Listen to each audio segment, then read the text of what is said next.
ঘড়িতে এখন বাজে সকাল 6:05 আর আজকের ব্লগটা এখান থেকেই শুরু করছি। তো সুপ্রভাত বন্ধুরা, সকলে কেমন আছো? আশা করছি প্রত্যেকে অনেক অনেক ভালো আছো। রাখি বক্সি ব্লগসের আরেকটি নতুন দিনে তোমাদের সকলকে স্বাগত। তো এখন বাজে সকাল 6:15 আর আমি কিন্তু ভাত ডাল সব বসিয়ে দিয়েছি, চলো দেখাচ্ছি। এ দেখো, এদিকে ভাতও বসিয়ে দিয়েছি আর এই প্রেশার কুকারে মুসুর ডাল বসালাম। তো ডাল ভাত এই দুটো হোক, তারপরে দেখি কিছুর জন্য কি টিফিন বানানো যায়। ডাল ভাতের সাথে একটু আলু ভাজা করে নিচ্ছি, আর এটা একটু ডাল ভাত দিয়ে এখনও খাবে। আর একটু পরোটা করছি ওর জন্য, তো টিফিনেও পরোটা আর আলু ভাজা দিয়ে দেবো ওকে।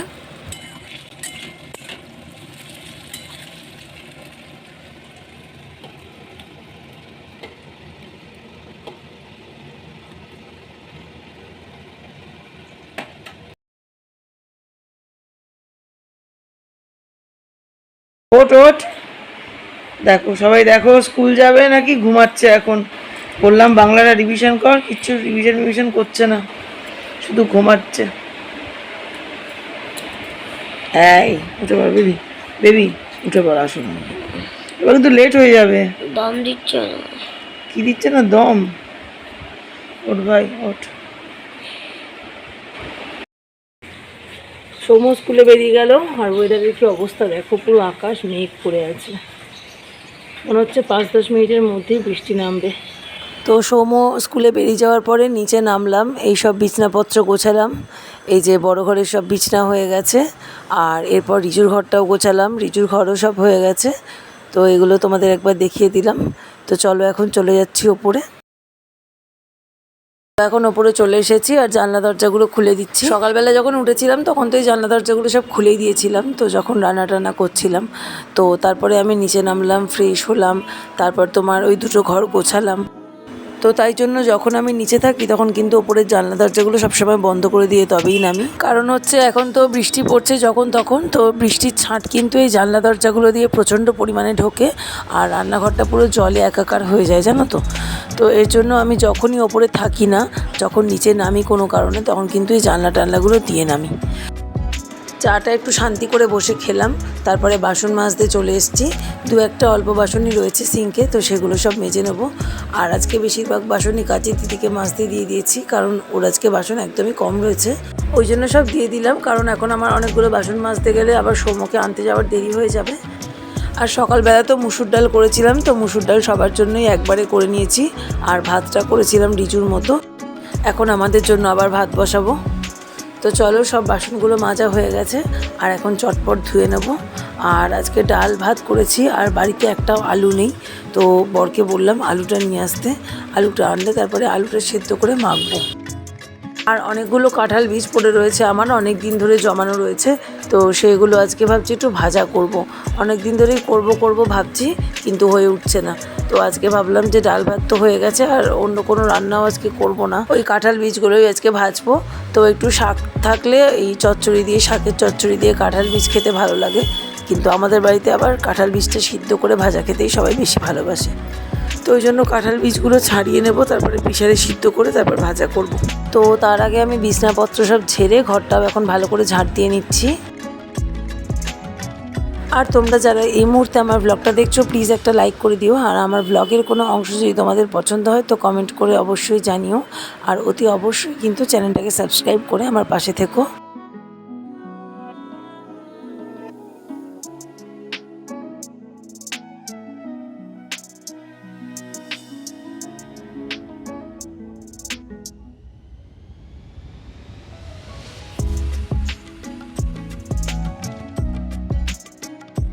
ঘরগুলো ভালো করে ঝাড় দিয়ে নিলাম, আর এই কয়েকটা নাইটি আর জামা কাপড় ছিল বাকি, যেগুলো ভাঁজ করা হয়নি, তো সেগুলো এখন ভাঁজ করে নিচ্ছি।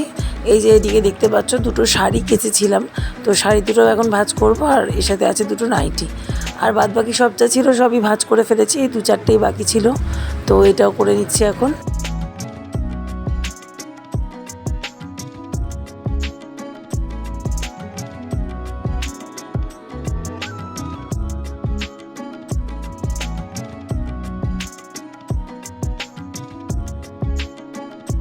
তো হয়ে গেল আমার একটা শাড়ি ভাঁজ করা। আর ওদিকে এখন একটা কালো রঙের শাড়ি আছে, এটা হচ্ছে সুতির ওপরে হ্যান্ডলুম শাড়ি, তো তো এটা গত বছর পুজোকার কেনা। তো এই দুটো শাড়ি কাচলাম গতকাল, আর এগুলো এখন শুকিয়ে গেছে। তো এখন এগুলোকে সুন্দর করে ভাঁজ করে আলমারিতে তুলে রাখবো। তো এই কালো শাড়িটা আমার খুব পছন্দের একটা শাড়ি, জানো তো। তো এটা গত বছর না, গত বছর তার আগের বছরকার পুজোকার কেনা। তো চলো যাই হোক, এখন চটপট করে ভাঁজ করে নিই।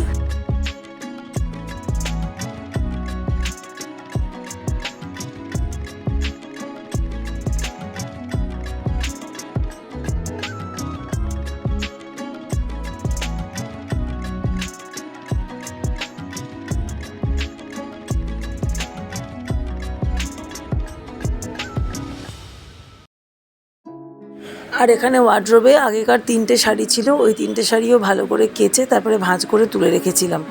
তো সব কটা একসাথে নিচে নিয়ে যাব আজকে।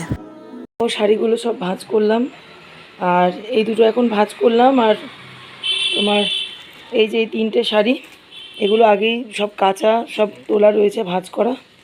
তো শাড়িগুলো আমার এখানে ছিল এই ওপরের ওয়ার্ড্রোবে। তো শাড়ি তো আমি নিচের আলমারিতে রাখি, ওই জন্য এখানে সব জমে যাচ্ছে। ওই জন্য শাড়িগুলো এক জায়গায় করলাম, নিচে নিয়ে যাব। এখানে টোটাল 5টা শাড়ি ছিল। তো ওই 5টা শাড়িকে এক জায়গায় জড়ো করলাম, আর এখন নিচে নামবো একটু পরে। তো তখন আলমারিতে রেখে দেবো। আর ওখানে দুটো নাইটি রয়েছে, নাইটি দুটোও নিচের ওয়ার্ড্রোবে থাকবে। তো এখানে যা আছে সব নিচের, এগুলো সব রেখে দেবো। আর এই যে এখানে সব ওপরের নিচের সব মেশানো আছে জামা কাপড়, এগুলো সব তুলতে হবে। এখন বাজে 10টা 15, ভাত বসিয়ে দিলাম। সকালবেলা একবার করেছিলাম, আর এখন আর একবার করে নিচ্ছি। আর ডাল তো সকালেই হয়ে গেছে। আর কাঁঠাল বীজগুলো পড়ে রয়েছে অনেক দিন ধরে, তো কাঁঠাল বীজগুলো এখন সেদ্ধ করে ভাজবো। তো এই করব। আর দেখি, ওর বাবাকে বলেছি আলু নিয়ে আসতে, আলু নেই। তো আলু আনলে আলুটা সেদ্ধ করে মাখা করব, কিংবা আলু ভাজা করব। এ দেখো অনেকগুলো কাঁঠাল বীজ রয়েছে, সে অনেক দিন ধরে পড়ে রয়েছে, করা আর হচ্ছে না। তো এগুলোকে এখন ছাড়াবো, তারপরে সিদ্ধ করে ভাজা করব। সেই যবে থেকে কাঁঠাল খাওয়া হয়েছে তবে থেকেই কাঁঠাল বীজগুলোকে জমানো হচ্ছে। তো আজকে প্রথমেই ভাজা করছি, এর আগে করিনি একদিনও। তো অনেকগুলো জমে গেছে। তো আমি আর ওর বাবা দুজনে খাবো। আর রিজু তো সকালে বেরিয়ে গেছে, ওকে আর করে দিতে পারিনি। তো আর সৌম্য একদমই খায় না কাঁঠাল বীজ। তো এর জন্য ওই আমাদের দুজনের মতনই করবো আজকে। আর খানিকটা রেখে দেবো, রিজু আর সৌম্য যদি পরের দিন খায় তো ওদের দুজনকে করে দেবো। তো কাঁঠাল বীজগুলো সৌম্য একদমই খেতে চায় না। তো গত বছরও দিয়েছিলাম, কাঁঠাল বীজ খায়নি। আর ও তো কাঁঠালও একদম খায় না, ওর মামার মতো হয়েছে। আমার ভাইও না একদম কাঁঠাল খায় না। এই যে দেখো এতগুলো নিয়েছি কাঁঠাল বীজ, সবগুলো করিনি। আর এখানে রেখে দিলাম, আরেকদিন পরে করব। তো আজকে এতগুলো করলে অনেক বেশি হয়ে যাবে। তো এখানে এই যে কটা ছাড়ালাম, এগুলো এখন প্রেশারে সিদ্ধ দেবো। আর এই যে এটা হচ্ছে সকালের ভাত। আর এই যে দেখো এই ভাতটা এখন করলাম। তো এই ভাতটা সকালেরটা এখন একটা বাটির মধ্যে রেখে দেবো। আর তোমার ডেচকিটা মাছতে দিয়ে দেবো।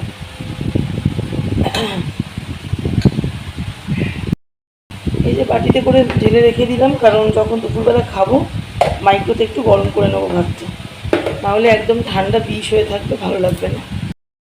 তো চলো এগুলো এবার এক এক করে ঘরে নিয়ে যাব। ভাত আর ওদিকে ডাল আর কাঁঠাল বীজটাও সিদ্ধ হয়ে গেছে, এটা এখন ভাজা করব। কাঁঠাল বীজগুলো ভালো করে জলে ধুয়ে নিয়েছি, ভালো মতন সিদ্ধ হয়ে গেছে। আর এখন কাঁঠাল বীজগুলো নরম হয়ে গেছে, তো বটি দিয়ে এগুলোকে অর্ধেক করে নেবো। তারপরে সামান্য একটু তেল দেবো কড়াইতে, তারপরে একটু নুন দিয়ে তারপরে ভাজা করে নেবো। কাঁঠাল বীজগুলো এই যে সিদ্ধ করলাম, এই অবস্থাতেই কিন্তু শুধু শুধু খেতে মানে ভালো লাগে, কিন্তু ওই তেলে একটু নাড়িয়ে নেবো, ওর বাবা না হলে খেতে ভালোবাসবে না হয়তো। এই কাঁঠাল বীজগুলোকে সিদ্ধ করে না ভর্তাও খুব ভালো লাগে খেতে, আবার কাঁঠাল বীজের বড়াও খুব ভালো লাগে। তো অত ঝামেলা করবো না, এই আজকে নর্মাল ভাজাই করে নিচ্ছি। সবগুলো মোটামুটি কাটা হয়ে গেছে, আর এখন ভেজে নেব এগুলো। এই যে সামান্য একটু তেল নিয়েছি, আর এই কাঁঠাল বীজগুলো এখন নুন দিয়ে এর মধ্যে ভাজা করে নিলে তবে হয়ে যাবে। আর ওইদিকে দেখো প্রেশার কুকারের মধ্যে না আলু সেদ্ধও দিয়ে দিয়েছি। তো ওই আলু সেদ্ধটা ওই তোমার শুকনো লঙ্কা আর কালো জিরে দিয়ে মাখবো।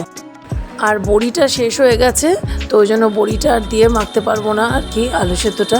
তো এমনি শুকনো লঙ্কা আর কালো জিরে দিয়ে মাখলে তাহলেও খেতে ভালো লাগে।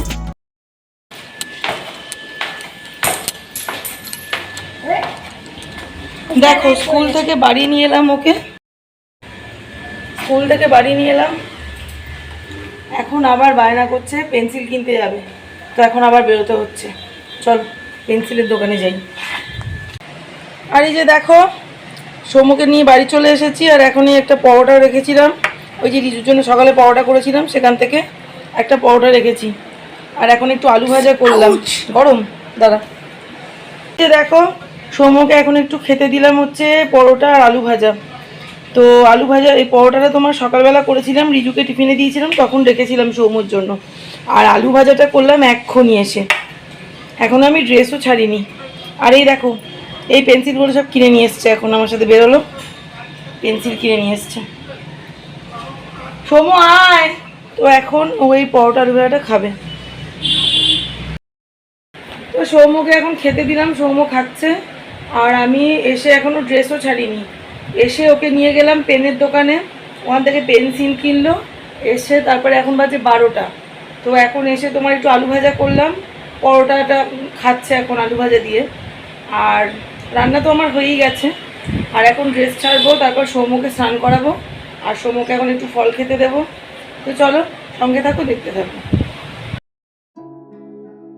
আর বাড়ি এসে এখন সৌম্য একটু খাবার খাচ্ছে, আর এই তোমার ওয়ার্ড্রোবের কাঁচটা অনেক দিন ধরে একটু নোংরা নোংরা লাগছে, তো একটু কলিন স্প্রে করে এখন ভালো করে মুছে নেব।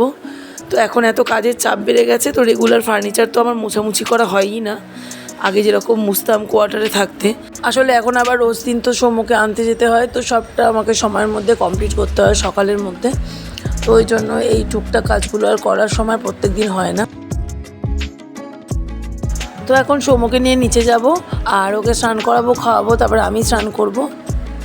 তো দেখো বন্ধুরা, আবার সন্ধ্যেবেলা তোমাদের সাথে ফিরে এলাম অনেকক্ষণ পর।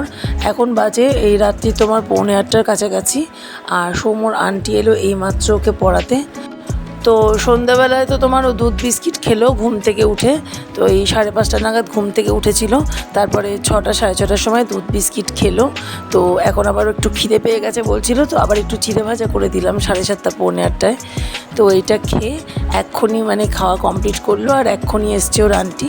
এরপর যেহেতু ওর অঙ্ক পরীক্ষা আছে, তো আন্টি আজকে পুরো অঙ্কটাই করাবে, আর ওর আন্টি পড়াচ্ছে, আর আমি এখন একটু চুলটা ভালো করে আঁচড়ে নিচ্ছি। আর এখন সন্ধ্যেবেলা যে যে কাজগুলো থাকে সেগুলো সব করব। আর সৌম্য রেনকোটটা বাইরে বার করা ছিল, তো এটা ভাঁজ করে আমার এই পার্পেল কালারের ব্যাগটার মধ্যে তুলে রাখবো, কারণ ওর সব জিনিসপত্রগুলো রেনকোট, তারপরে আমার ছাতা, তো এই ব্যাগটার মধ্যেই তো সব গুছিয়ে গাছিয়ে রাখি এক জায়গায়। তো এখন গুছিয়ে নিচ্ছি। আর ওই যে শাড়িগুলো নিয়ে নামবো বলেছিলাম, তো শাড়িগুলো আর নিয়ে নামা হয়নি, দেখো ওগুলো ওখানেই পড়ে আছে। তো এই সন্ধ্যাবেলা রাত্রেবেলার দিকে যখন নামবো নিচে, তখন ওগুলো নিয়ে নামবো।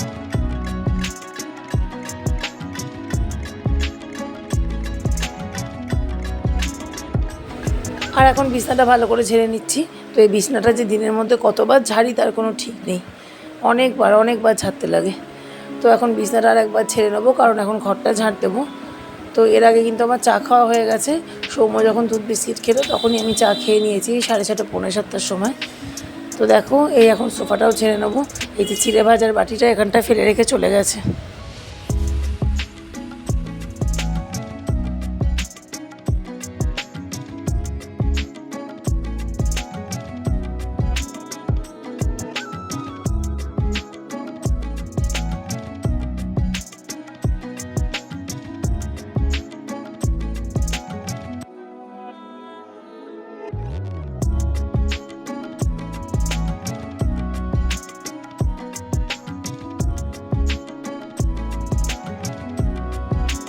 সোফা বিছনা সব কিছু ঝেড়ে নিয়ে এখন ঘরটাও ভালো করে ঝাড় দিয়ে নেবো সন্ধ্যাবেলায়।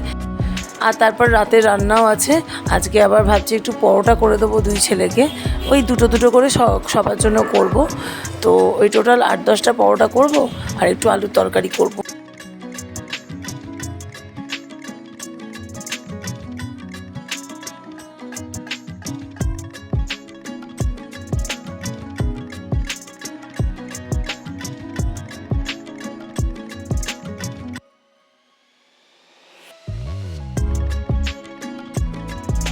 বিকেলের দিকে কাজ খুব বেশি থাকে না ঠিক কথা, কিন্তু ওই তাও যা থাকে তাও অনেকটা। এই তোমার ধরো বিছনা ঘর ঝাড় দেওয়া, তারপরে তোমার জলের বোতলগুলো ভরা, রাতে রান্না করা, তারপর তোমার এই বাসনের ডেক গোছানো, বাসনগুলো জায়গা মতন গোছানো, টুকটাক নানা করেও কিন্তু অনেক কাজ থাকে। তো এখন এই ঘরটারগুলো ভালো করে ঝাড় দিয়ে নিলাম। আর এরপরে তোমার এই বাসনের যে ঝুড়িটা, এটা গুছিয়ে ফেলবো। এই দুটো ঝুড়িতে বাসন রয়েছে, তো দুটো ঝুড়ি আজকে গোছাবো না। ওই যে অরেঞ্জ কালারের যে ঝুড়িটা রয়েছে ডেকটা, তো ওইটাই আজকে গোছাবো, কারণ ওইটার মধ্যে এঁটো বাসন আমি কাজের দিদিকে মাজতে দিই। তো এখন এই অরেঞ্জ কালারের ডেকটার থেকে সমস্ত মাজা বাসনগুলো জায়গা মতন সব গোছাবো।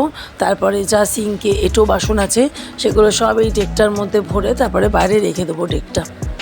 তো চলো, সন্ধ্যাবেলা টুকটাক যা কাজ আছে সেগুলো সব একটা একটা করে করতে থাকি, তোমরা দেখতে থাকো।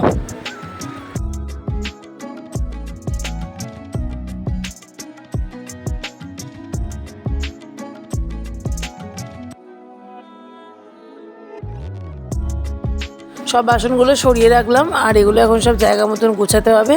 আর এই যে এঁটো বাসনগুলো দেখো সিঙ্ক থেকে তুলে নিচ্ছি, নিয়ে এই ডেকের মধ্যে ভরবো, তারপর বাইরে রাখবো। আর আগামীকাল যেহেতু সোমর পরীক্ষা নেই, তো ওই জন্য খুব একটা তাড়াহুড়ো নেই আজকে। রিজুর যদিও কলেজ আছে, আমাকে সেই উঠতে হবে তোমার ওই 5:30 পৌনে 6টা নাগাদই। তো রিজুর কলেজ আছে, ওকে রান্না করে দিতে হবে, তাড়াতাড়ি উঠতে হবে, সবই করতে হবে।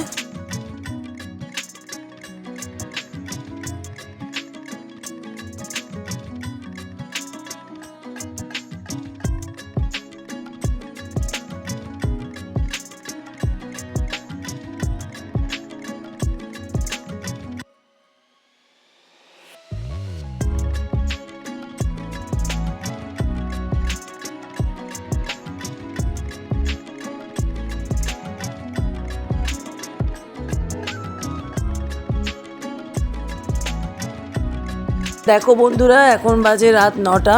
সোমর আন্টি কিন্তু এখনও ওকে পড়াচ্ছে, তো 9:30 অবধি পড়াবে। আর আমি এখন একটু আলুর তরকারি বসিয়ে দিয়েছি, এরপরে পরোটাগুলো করে নেব।